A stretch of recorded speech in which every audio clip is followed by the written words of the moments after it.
Okay, hi, thanks very much for joining us for the first edition of VMACS Junior. This is going to be the Junior Seminar Series that's going to run from today until the 4th of August. We've had over 200 responses to our call for papers, and they were very high quality, so we got some excellent papers coming up. But thanks very much for everyone who's submitted a paper. I would also like to remind you that the VMACS Junior Conference will be taking place at the end of August, and you can submit your paper for those until the 24th of July. So today we've got Thomas Wimbury presenting on investment networks, sectoral co-movements, and the changing US business cycle. Just going over the ground quickly. So a reminder that everyone's audio and video is going to be muted, and you will not be able to change this, and we will not unmute you without your prior consent. If you would like to ask a question during the presentation, please do this during the Q&A function at the bottom of your screen, and do not use the chat because we'll use this to clarify any technical issues. Tom's co-author, Christian, will be able to answer those questions during the presentation. The schedule will be that we'll have a 45-minute presentation by Tom, and then after that, we'll have time for a Q&A when we encourage you to ask questions then. So without further ado, I'd like to pass over to Tom to discuss the investment network, sectoral co-movements, and the changing US business cycle. Thanks. All right, great. Thanks very much. So let's get into it. So our broad goal in this project is to understand the sources of business cycle fluctuations. And of course, the defining feature of business cycles is sectoral co-movement, the fact that production and employment of various sectors of the economy moves up and down together. There's been some recent work which shows that the degree of that sectoral co-movement has fallen since the early 1980s. And based on that argues that sector-specific shocks have become more important relative to aggregate shocks. And so our broad research questions in this paper are how those sector-specific shocks are propagated to macro aggregates and whether the resulting fluctuations resemble empirical business cycles. Now, of course, we're not the first people to ask these questions by far. There's a large literature on this, which I would say focuses on the role of the input-output network of intermediate goods across sectors. We're going to study the role of a different network, what we call the investment network, so which sectors produce capital goods and to which sectors they sell those goods. Kind of the main punchline is going to be that this investment network is an important propagation mechanism for understanding the aggregate effects of sector-specific shocks, and in particular that this rising importance of sector-specific shocks since the early 1980s when propagated through the investment network helps explain a number of changes in business cycle patterns since that time, such as the declining cyclicality of labor productivity. So we're going to make this argument in three broad steps.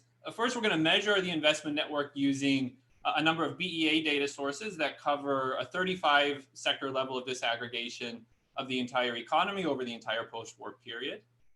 Our main result is that this network is very sparse in the sense that just 4 out of these sectors, what we call investment hub sectors, produce the majority of aggregate investment.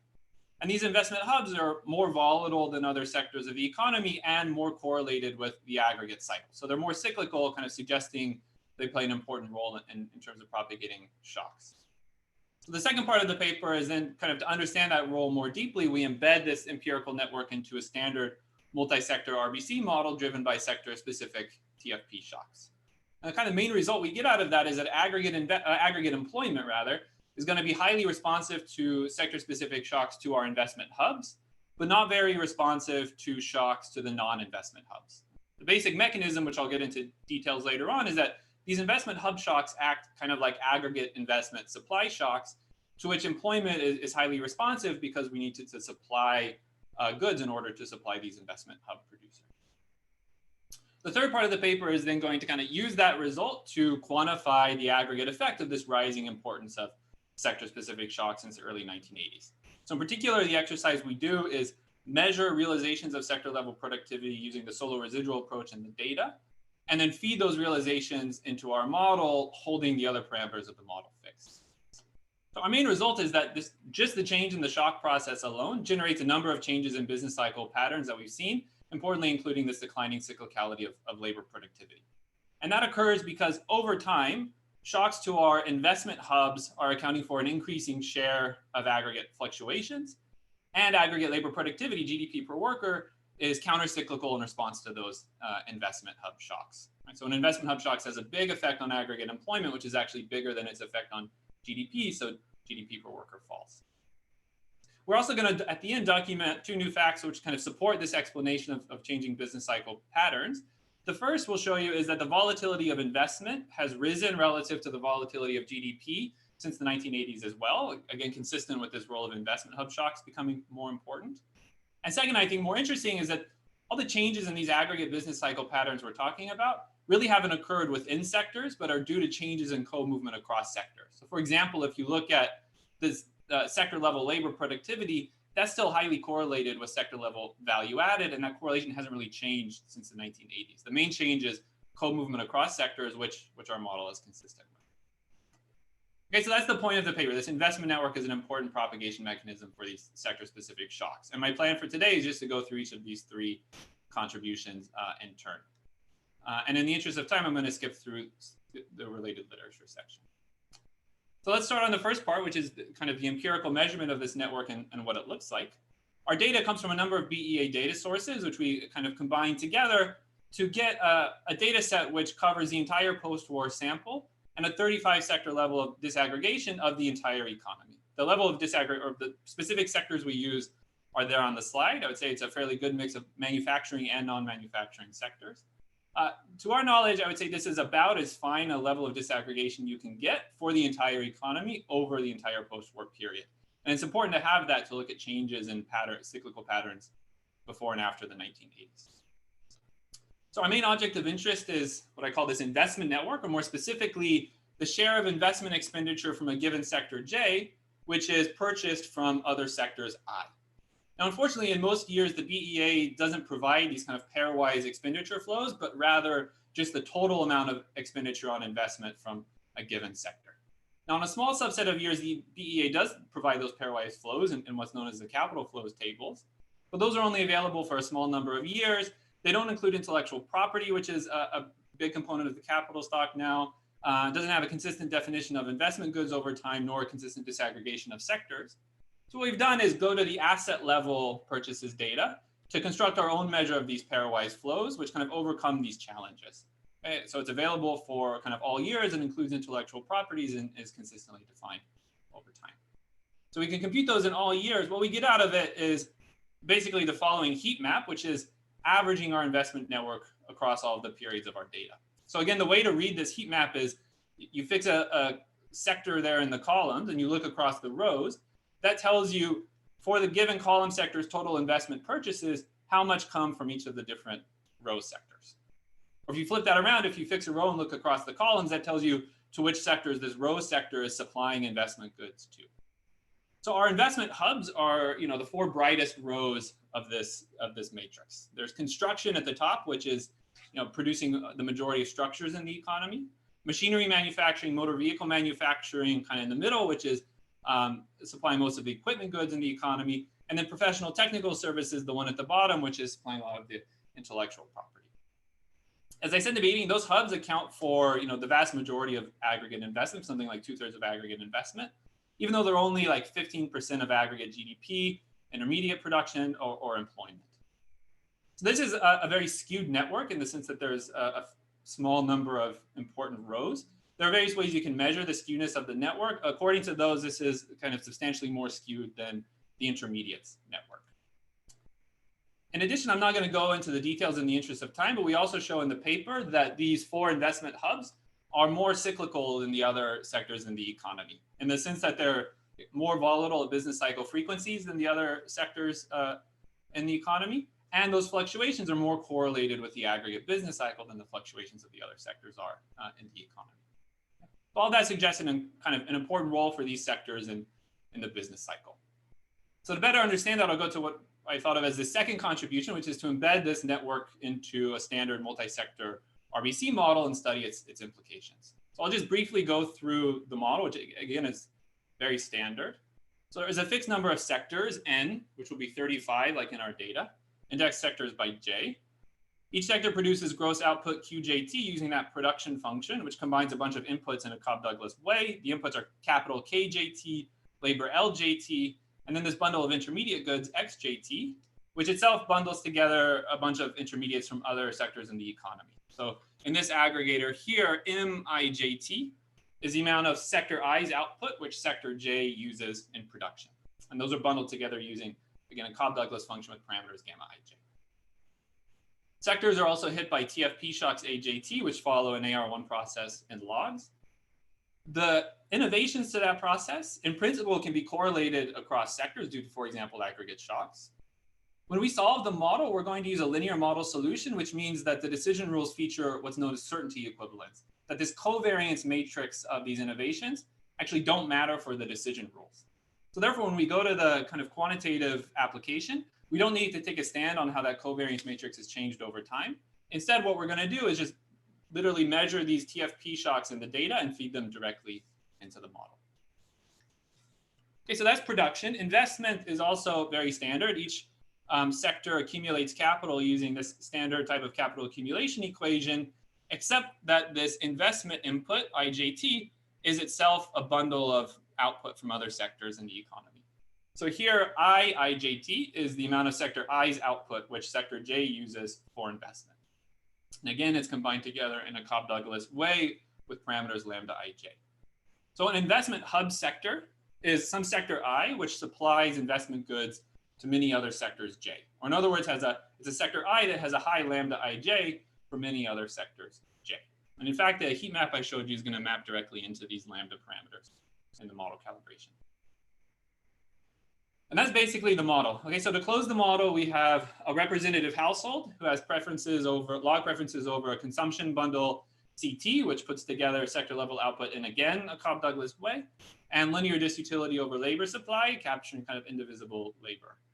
We'll study a competitive equilibrium. So the key market clearing conditions are that gross output in sector J is used for consumption, is used as an intermediate good in other sectors, or is used as an investment good for other sectors. And then also aggregate labor demand has the equal labor supply.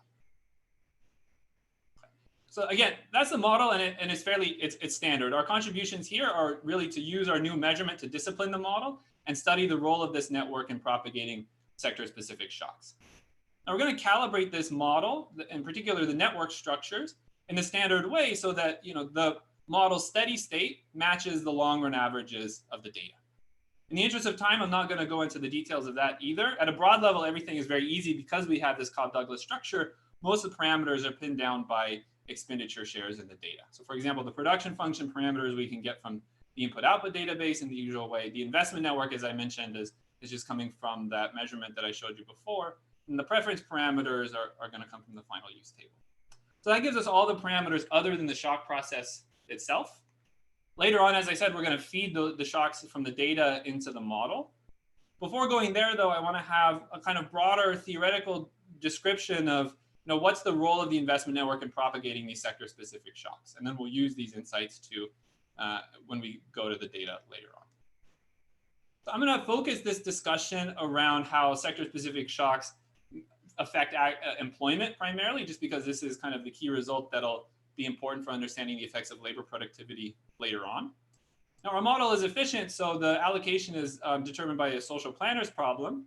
The allocation of employment in that problem is given by this equation here, which is going to equate the marginal disutility of supplying labor to a given sector, which is just chi, given our linear disutility, to the marginal product of that sector times the marginal utility of consuming that sector's output. Now let me define mu JT to be that marginal utility, which is also the kind of the shadow value of output to the planner. And then you can rearrange that equation to get that employment is proportional to what we're calling the social value of output. This is mu JT times QJT. Now it turns out in the competitive equilibrium that social value of output is given by the sales of sector J relative to the aggregate consumption bundle, the price of which we're normalizing to 1. Okay, so now the name of the game is how do shocks affect this social value of output? What I'm going to show you is that it's going to depend both on our investment network as well as the input-output network through what's known as the Leontief inverse. So in case you haven't read one of these papers recently, just a brief review of what the Leontief inverse is. It comes from the economy's input-output matrix. So here I'm going to call that matrix gamma. The interpretation of gamma is rows and sectors are various columns. And if you fix a column sector and look across the rows, that tells you how much is this column sector purchasing intermediate goods from all of the row sectors, expressed as a fraction of the column sector's total sales. Because we have Cobb-Douglas technology, those shares are all going to just be related to the parameters of the production function. Then the Leontief inverse is this fancy L here, which turns out just to be kind of the geometric sum of these matrices gamma transpose.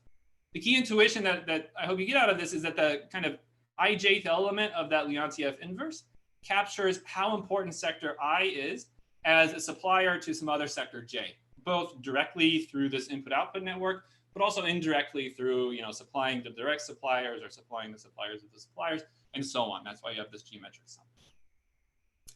All right, so now with that kind of review notation out of the way, we get to our expression for the social value of output here on the slide. So the social value of output in sector J is going to depend on the role of sector J in supplying consumption goods to the consumer and supplying investment goods to other firms.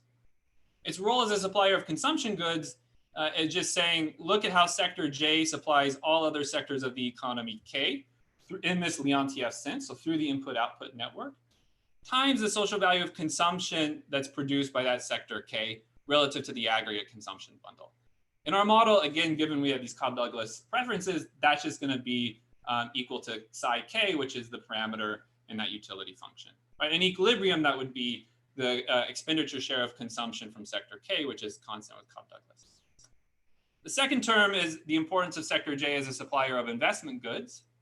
So that's, again, saying how does sector J supply all the other sectors K of the economy through the Leontief, through the input-output network? And then how do each of those sectors K supply investment goods to other sectors of the economy M? So that its role as a supplier of investment goods is given by the investment network parameter lambda KM.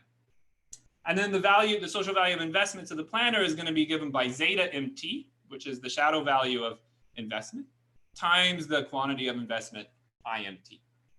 And importantly, that value can move around because investment is a dynamic problem where you're accumulating capital, its expenditure shares is not going to be fixed. So you already see investment is going to kind of play a key role because it's fluctuations in the social value of investment that drive fluctuations in our social value of output and therefore in employment itself. So to kind of, I think, more clearly understand that special role of investment, it's useful just for one slide to ask what happens if, in a model without investment.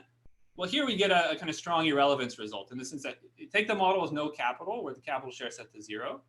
Then you can see that we'll show you that employment is constant in all sectors of the economy in response to shocks. And that's true no matter the structure of the intermediates network. So you can have a very concentrated intermediates network with intermediate hubs. Employment is still going to be constant in response to shocks of those intermediate hubs. You can kind of see this in two steps. The first is thinking back to the social value of output. Now that we don't have investment, the social value of output is just equal to its role as a supplier of consumption goods, and that's a constant for reasons we just described on the previous slide. Therefore, then, employment is going to be constant as well. Another kind of complementary way that you can think of why this social value of output is constant and therefore employment is constant is through kind of offsetting income and substitution effects.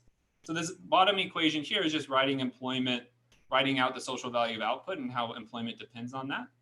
If you have a sector-specific shock that's going to increase, the marginal product of labor in that sector, which would increase employment through a substitution effect, but at the same time, it's going to increase consumption and therefore decrease the marginal utility of consumption, which would decrease employment through an income effect. Now, in this model without investment, consumption is the only final use of output, and we have Cobb-Douglas everywhere, so consumption is proportional to gross output. And with balanced growth preferences, these income and substitution effects are going to offset each other. And that's why in equilibrium, the social value of output, which is equal to the Domar weight, is going to be constant. A shock has offsetting effect on quantities and prices. Okay. So another way to think about this, the constancy of the social value of output.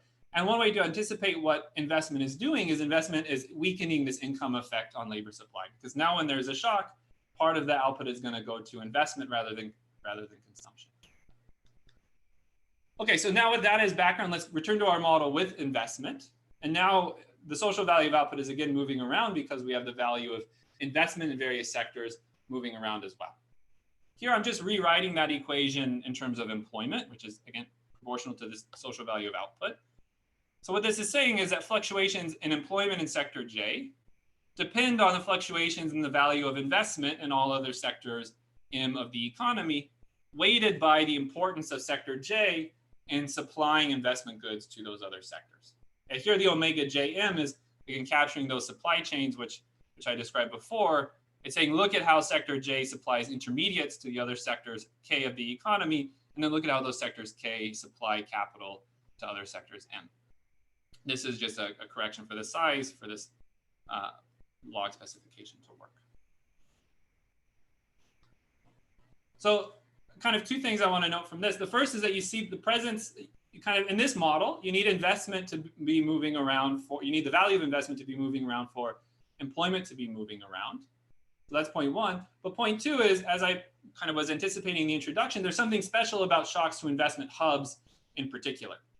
And I'm going to argue that shocks to investment hubs have a large effect on the value of investment in all sectors of the economy, and therefore are going to have a large effect on employment in all sectors of the economy through this relationship.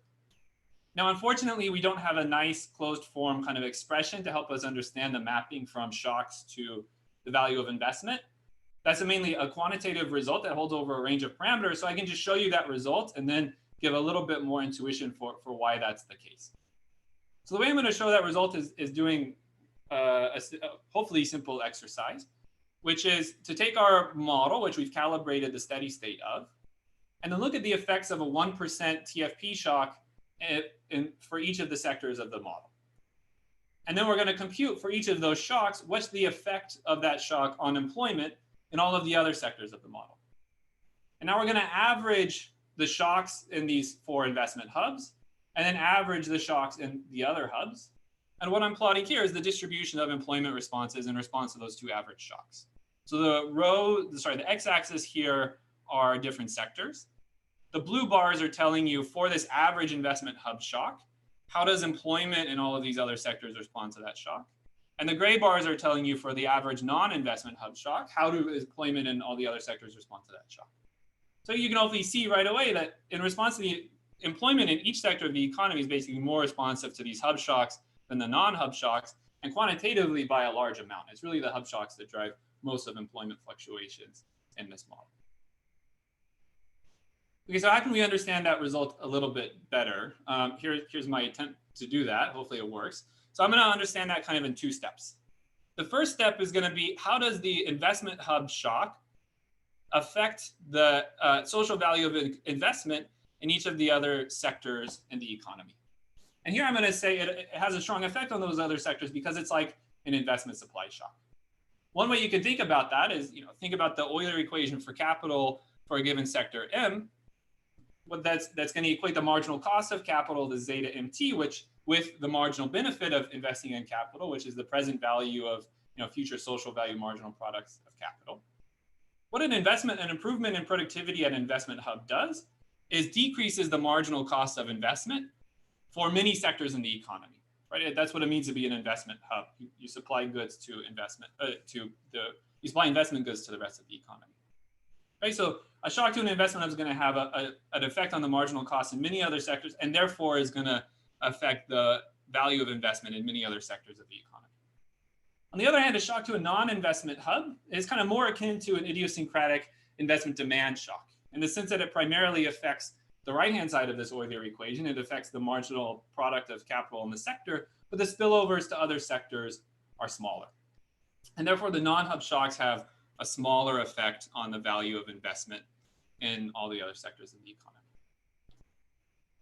Okay, so that's kind of step one of two. The investment hub shock affects the value of investment in all other sectors of the economy because it's like an investment supply shock.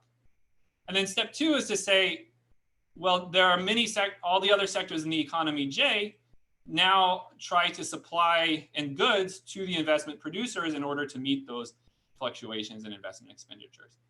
In other words, perhaps more clearly, these omega JMs are kind of big enough for many other sectors J so that many sectors are responding to those changes in the value of investment. Now, you might say that kind of seems weird because what I showed you a few minutes ago is our investment network is actually very sparse. There aren't a lot of immediate investment suppliers in the economy. But that's where it's important that you also are linked up through the input-output network of intermediate goods as well. And when you multiply this investment, when you get back these omega jm's, you take into account those intermediate connections to the Leontief inverse, then you get a Leontief adjusted investment network, these L's times lambdas, that's much brighter. There are a lot more connections to investment hubs through the intermediates network. And therefore, employment in a lot of sectors is going to be fluctuating in order to get goods to the investment producers. Okay. In the interest of time, I'm not going to go over this, but we've also done some work to relate the effects of these hub shocks on employment and output to the Domar weights, the ratio of sales to GDP. And that doesn't hold in this model because of the structure of investment. And we also have some kind of supporting evidence for this broad narrative, but again, in the interest of time, I won't get into them, although maybe in the Q&A we can click some of these buttons. Okay, so I know I threw a lot at you, and without seeing your faces, I don't know how confused people are, but the key takeaways are really that investment hub shocks affect employment in many sectors of the economy. Shocks to non-investment hubs have small changes, small effects on employment in other sectors of the economy, and we got into some of the reasons why. Now, the last part of the talk, what I want to do is kind of apply that insight to understanding the changes in business cycle patterns that we've seen since the early 1980s. I'm going to use 1984 as a breakpoint, which is common in the literature. And as I said in the beginning, I'm going to argue that this rising importance of sector-specific shocks, which has been documented in previous work, has generated a lot of these business cycle changes due to the structure of the investment network. And also, as I said, the way I'm going to make that argument is measure the realized shocks in the data, feed it into our model. I'm going to hold all of the other parameters of the model, which we already calibrated in steady state, hold those parameters fixed over time. I like this exercise because it isolates the role of the changes in the productivity shock process. But it's also, I think, the first order important thing in the data in the sense that we can allow these steady state parameters to change over time. And the results about business cycle patterns that I'm going to show you are fairly robust to doing that. Okay, so the last thing I have to do then to do this exercise is tell you how we measure the productivity shocks. Remember, this is an AR1 process and logs in our model. We're going to measure the realizations of sector level productivity using a solo residual approach, which we then detrend and treat the deviations from trend as TFP. Then we estimate the persistence of that process at the sector level over the whole sample. We get from that residuals the innovations to this process. But again, because we use a linear solution when we solve the model, we don't have to take a stand on the covariance matrix of those innovations. Instead, what we're going to do is take our measured sequence of shocks from 1947 to 2017, feed it into our model, and get the model's predictions for time series from 1947 to 2017, and could just compare that to the time series that we see in the data. So before going there, I just want to give you a sense of the shocks we're feeding in and exactly what these changes in the shock processes look like. So to do that, what I'm doing here is computing a measure of aggregate TFP, you call it XT, which is just going to sum up the sector level TFPs weighted by a measure of sector size, and then do a variance decomposition of that sum. Right? The variance of the aggregate is the sum of the covariances.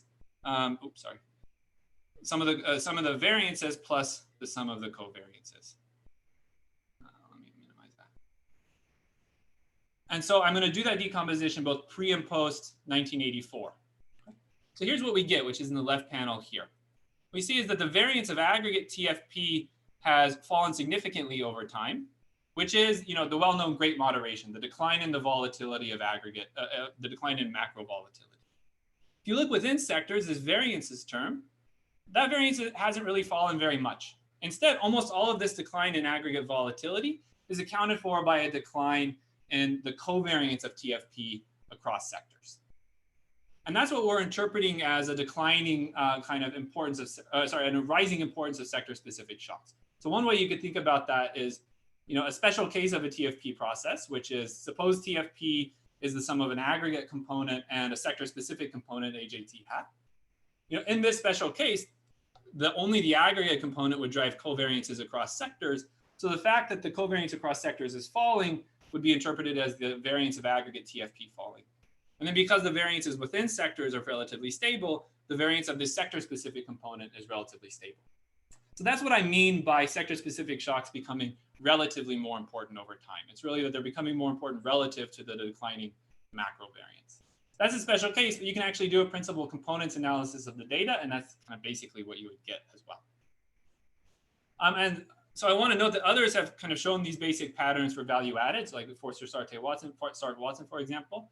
And we can kind of replicate what they've done for value added in this kind of framework as well. Here we're showing it holds for TFP.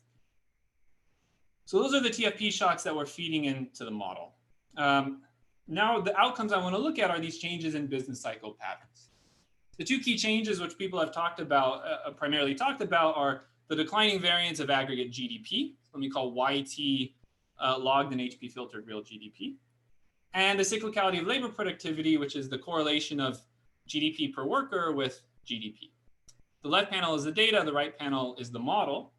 So the great moderation of macro volatility, the volatility of aggregate GDP has fallen, and this declining cyclicality of labor productivity is that this correlation has fallen over time as well.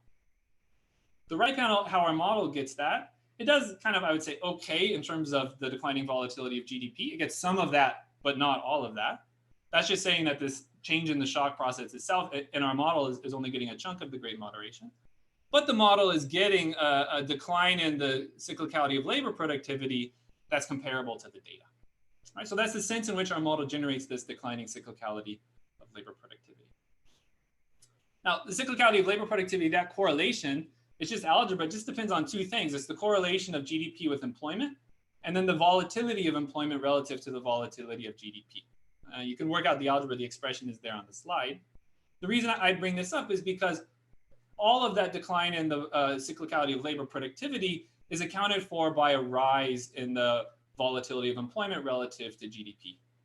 This correlation between output, between GDP and employment has been very stable over time. So when you feed just that change into this formula, holding the employment volatility fixed, you get basically no change in the cyclicality of labor productivity.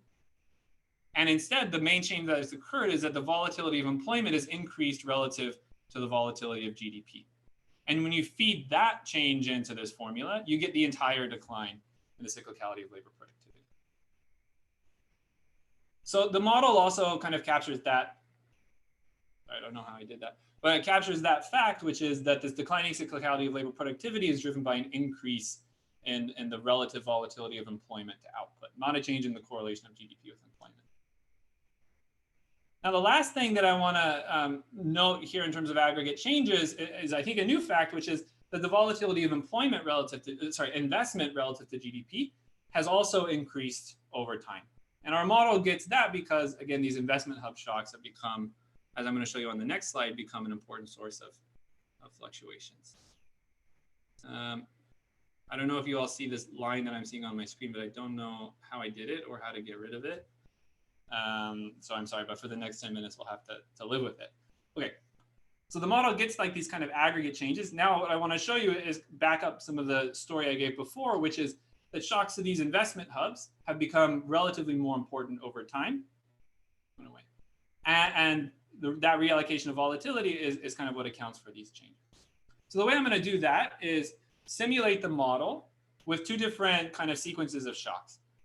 One in which we only feed in the shocks to the non-investment hubs and set the shocks to the investment hubs equal to 0. That's the left panel of this table. And then the other, which is the right panel, is to feed in only the shocks to the investment hubs and set the shocks to the non-hubs equal to 0. So there are two things that I want to get out of this table. The first is that in the pre-1984 period, investment hub shocks don't account for much of the fluctuations either in aggregate GDP or employment. In terms of employment, they only account for like 30%. But since 1984, as sector-specific shocks have become relatively more important, remember, it's really only the sector-specific shocks to the hubs that matter for employment. So that's saying that the hub shocks are going to account for a larger share of aggregate employment fluctuations. Here, something like 60%. And then, as I said before, it's the fact that these shocks are now accounting for a larger share of fluctuations, and that aggregate labor productivity is less cyclical or even counter-cyclical in response to those shocks that generates this declining cyclicality of labor productivity. So that was a kind of coarse disaggregation into hubs and non-hubs. The next couple of slides are going to try to go a little bit finer than that and look at the role of individual sectors. So what we've done here is simulate the model in which we only have shocks to each of these individual sectors. And then on this graph, what I'm plotting is in each of those simulations, what's the standard deviation of aggregate employment relative to the standard deviation of the shocks to those sectors. And then I'm plotting, again, another bar chart of those coefficients with different sectors on the horizontal axis. So the key takeaway I want to get out from here is, again, consistent with what I've said before, shocks to the investment hub sectors here in red have large effects on aggregate employment. There are also some other sectors that seem to have large effects on aggregate employment. One is not all that interesting, wholesale trade. It has a large effect just because wholesale trade is a big sector. So if you normalize by sector sizes, this big kind of spike goes away. The second is that these other manufacturing sectors here on the left also seem to have an important role in driving employment fluctuations. That's because these sectors are the kind of closest suppliers to the investment hubs in that inverse Leontief sense. So a shock to these close suppliers looks kind of almost like an investment hub shock. So these investment hubs, shocks to these investment hubs have large effects on aggregate employment. And again, those effects are even larger than their effects on GDP, pushing down labor productivity, at least for these three investment hub sectors over here. That's less true. That's not true of the professional technical services, but at least labor productivity is still less cyclical for that one. Right? The professional technical services is kind of special because it's also kind of well connected in the intermediates network. Okay, so we get this declining cyclicality of labor productivity because more and more volatility is driven by these hub shocks, and they generate countercyclical labor productivity fluctuations. Now, the last thing I want to do is kind of provide some supporting evidence for that particular story of this declining cyclicality of labor productivity. The first kind of piece of evidence I already went through, which is that investment has become more volatile over time. The second one is that these changes, this decline in the cyclicality of labor productivity, are really driven by changes in co-movement across sectors, not by anything that's going on within sectors. So I'm going to make that point on this slide and the next one. What I've done here is computed at the aggregate level kind of the key business cycle changes from before, the volatility of GDP, the declining cyclicality of labor productivity, which is driven by an increase in the volatility of employment relative to GDP. This is how the data and the model compare in terms of aggregates. Now, the right panel just computes exactly those things, but computes it within sector. So look at the volatility of sector level value added, or the correlation of sector level labor productivity with sector level value added. What you see is there's some decline in volatility value added within sectors, but labor productivity within sectors is still highly pro-cyclical. It hasn't changed. And the volatility of employment within sectors relative to sector level value added also really hasn't changed. So although we have these changes in the aggregate cycle, sector level industry cycles really haven't seemed to change. So all of these aggregate changes as a matter of accounting have to be driven by changes in co-movement across sectors. Now I'm going to show you what those changes in co-movement look like and give you a sense of how our model generates that through the investment network. I'm going to focus on the volatility of employment relative to the volatility of GDP. Again, that's gone up over time, and that's driven down the cyclicality of labor productivity. I find this decomposition useful, which breaks up that volatility of employment relative to GDP into a term that I'll call a variances term, which is the average variance of employment within sectors weighted by sector size relative to the average variance of value added within sectors, again, weighted by sector size. The second term I'll call a covariances term is the average covariance of employment across sectors relative to the average covariance of value added across sectors. Now this looks a lot like decomposing a variance of a sum into a sum of variances and covariances, but this is a ratio of variances. So this omega t, what I'm calling a variance weight, is what you need for these things to add up. I'll say to first order that variance weight doesn't really change over time, doesn't play an important role in our decomposition. So here are the results of doing that in the data and in the model for the pre-post period. Let's focus on the model, or sorry, the data first. So what I showed you on the previous slide is the variance of employment relative to GDP has increased over time. That's why labor productivity became less cyclical. And I also showed you that within sectors, that relative variance hasn't changed. Instead, therefore, as a matter of accounting, what has to change is this covariance term has increased over time. And indeed, it has in the data. The variance weight has changed somewhat, but again, the biggest change is that this covariance term has increased.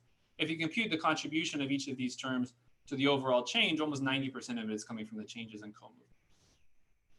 The model captures that decomposition, I would say, fairly well. So the aggregate variance of employment has risen relative to GDP. The variances term has remained stable. It's really the increase in the covariances term that drives this change. Now, the last thing I want to talk about is what drives this change in the covariance term. What exactly is it about co-movement across sectors that gets us our results? Well, it's a combination of two things. The first is that the covariance of value added in the data, the covariance of value added has fallen substantially across sectors, which decreases the variance of aggregate GDP across sectors. And our model generates that just because TFP shocks have become less correlated across sectors and they have a direct impact on value added. The second part is that the covariance of employment across sectors has remained very stable in the data. And therefore, that's going to stabilize the variance of aggregate employment. And then the variance of aggregate employment relative to GDP then goes up. In our model, the covariance of employment across sectors is stable because they're driven by these investment hub shocks in both the pre and post period. So our model gets these aggregate changes due to changes in sectoral co-movement in a way that's consistent with the data. Okay, and that's it. So just as a brief conclusion, the kind of point of this talk is that the investment network is an important propagation mechanism for business cycle analysis. We made that argument in these 3 steps. So one, we documented what that empirical network looks like in the data, showed you it's sparse, dominated by investment hubs that are highly cyclical. Second, we put that into a standard multi-sector business cycle model, which implies that shocks of these investment hubs really generate large changes in employment, while shocks of the non-hubs do not. And quantitatively, those hub shocks now account for have accounted for a rising share of fluctuations over time. And that shift explains declining cyclicality of aggregate labor productivity, among other things. So that's all I got. I'll stop there. Thank you all for listening.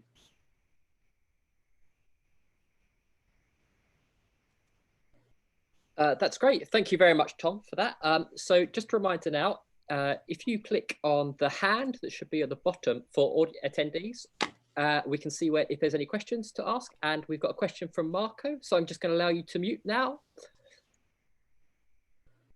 So if you unmute yourself, Marco, are you able to answer? Yeah, Donnie. Great. Hey, Marco. Hi, Tom. It was a very nice talk. My question is the following. So you focused on TFP shocks. Yep. But I could think of aggregate demand shocks. So if I had an aggregate demand shock, that would have primarily, if it's temporary, primarily an effect on investment industries. So it would show up on those investment hubs that you have. And if I have any kind of labor hoarding story, that would also have implications for the TFP in those sectors. How do I distinguish the 2 stories? Yeah, that's a good question. I mean, another way to put it is we're measuring productivity as a solo residual kind of thing. So all the usual reasons why solo residual may not be pure technology kind of applies.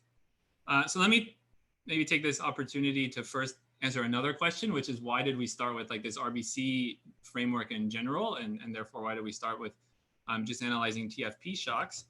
And the reason for that is we really kind of want to just understand the role of this network in propagating shocks. And to do that, we put it into the standard benchmark model in which these supply shocks are kind of the only story there.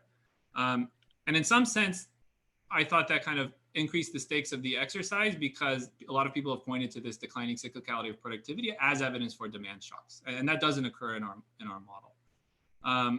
Now, of course, that being said, the natural next step would be like, what drives the fluctuations in the solo residuals in our model? And if we put that framework into a richer one in which demand matters, how would things change? I don't have a super tight answer for you on that. So the way we think about it is this is just the first step. And I guess throughout, also my co-author Christian can also rescue me if he feels I'm not answering things well. Do you have anything to add on that one, Christian? I don't know. I'm actually still responding to questions in the Q&A here. I'm backlogged, but I will listen. So I guess for questions that are now in the Q&A, maybe if you just put your hand up and that'll be easy on Christian's typing if we just let everyone benefit from them maybe. So I think we've got a question now from Jorge Miranda Pinto. So I'm just going to allow you to speak. Hello, can you hear me now? Yep. Oh, hello. Thank you for the talk. It was very interesting. There is one counterfactual that I'm missing. I would like to see. I think that would be really cool.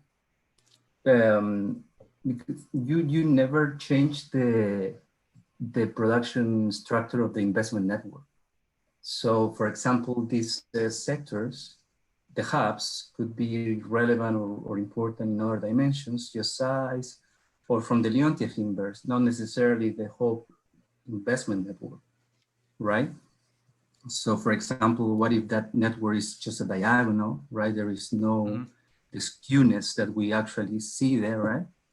Which is an exercise that Forrester Sarton Watson also did in some of the exercises, but not with the data that you have, the measurement that you have, right? So to see what is actually the role for the skewness of this network. That's what I see. Okay, thanks. So I mean, I'm kind of hearing two things from what you're saying. One is just a descriptive question of how that network structure of investment has changed over time, which we do see in our data, although I didn't put it in the slides. I mean, the key changes occurred over time is, as you might expect, professional and technical services has become more important, which is consistent with what we know that intellectual property is becoming more and more important over time. And in the paper, we have an exercise where we kind of allow this network to change over time and show you that you get kind of similar business cycle implications out of those exercises. The second thing I heard you asking is, what happens when the investment network is the identity? So you just invest out of your own output. And there, of course, there's no notion of an investment hub, or in other words, each sector is kind of its own investment hub. It's producing its own investment. So there you get that each, sectors are still connected to the input-output network, but not really through the investment network. And the correlation of employment across sectors and volatility in aggregate employment is really just going to be driven by these sector-specific shocks, and it's going to behave very similarly to value added.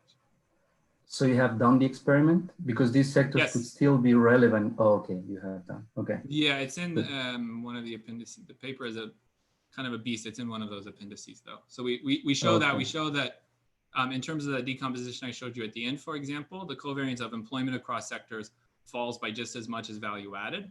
And it's because both employment and value added are now really driven by TFP. And so as the covariance of that falls, both falls. And you don't get any so of that skewness changes. is important.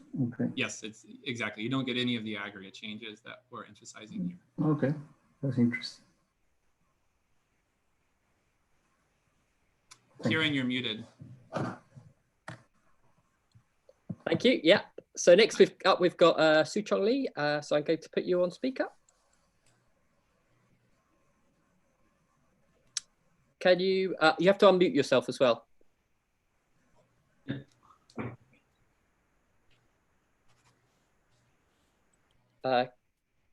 Can you ask a question? No. Oh, yeah. I can hear you. Suchong, did you want to ask a question or not? Kieran, let's move on. Let's move down. Yeah. Okay. There, so now we'll move on to Jose Maria Barrio. So let's. Okay.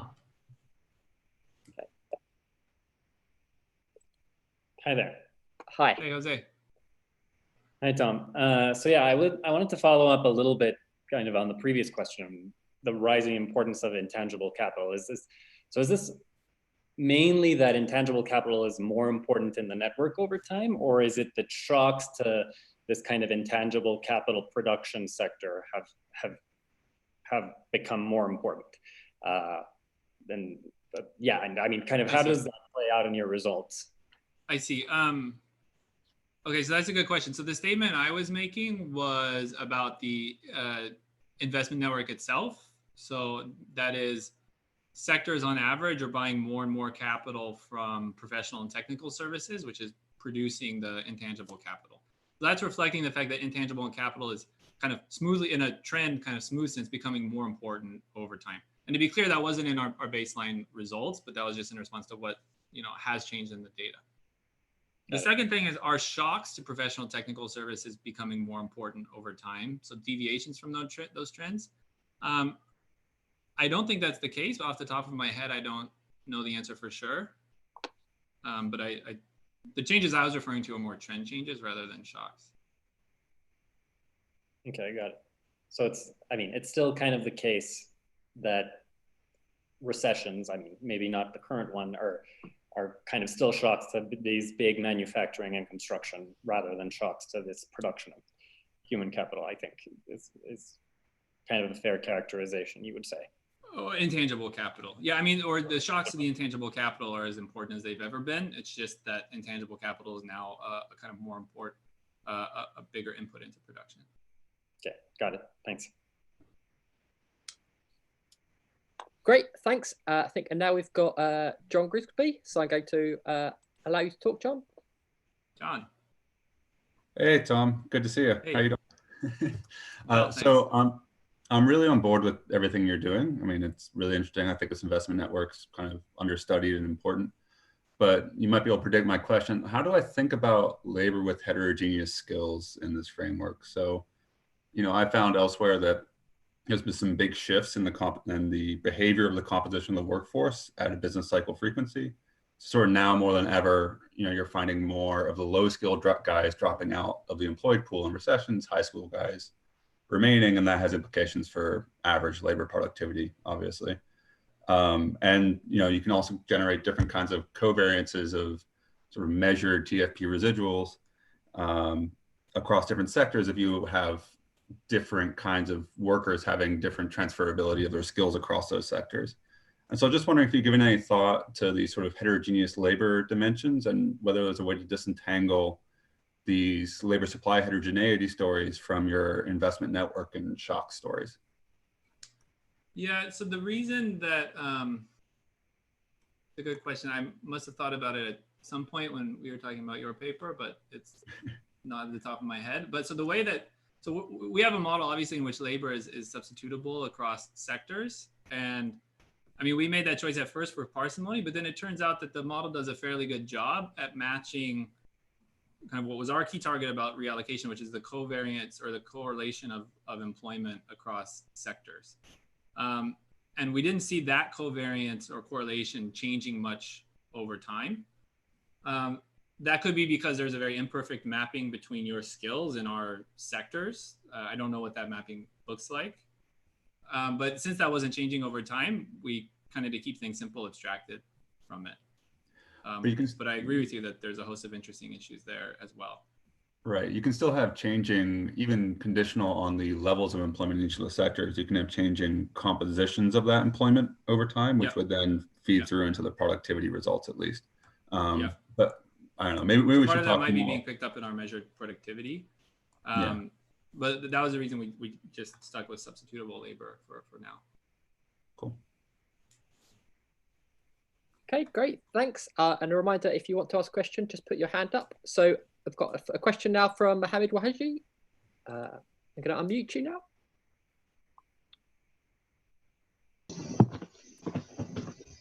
Hello. Hello. Thanks for the presentation. Actually, it was a very nice presentation. Thank you. Yeah, so I have a question that I asked Christian, but he didn't actually have a very good understanding. So have you addressed issues of cross-sectional dependence in your model?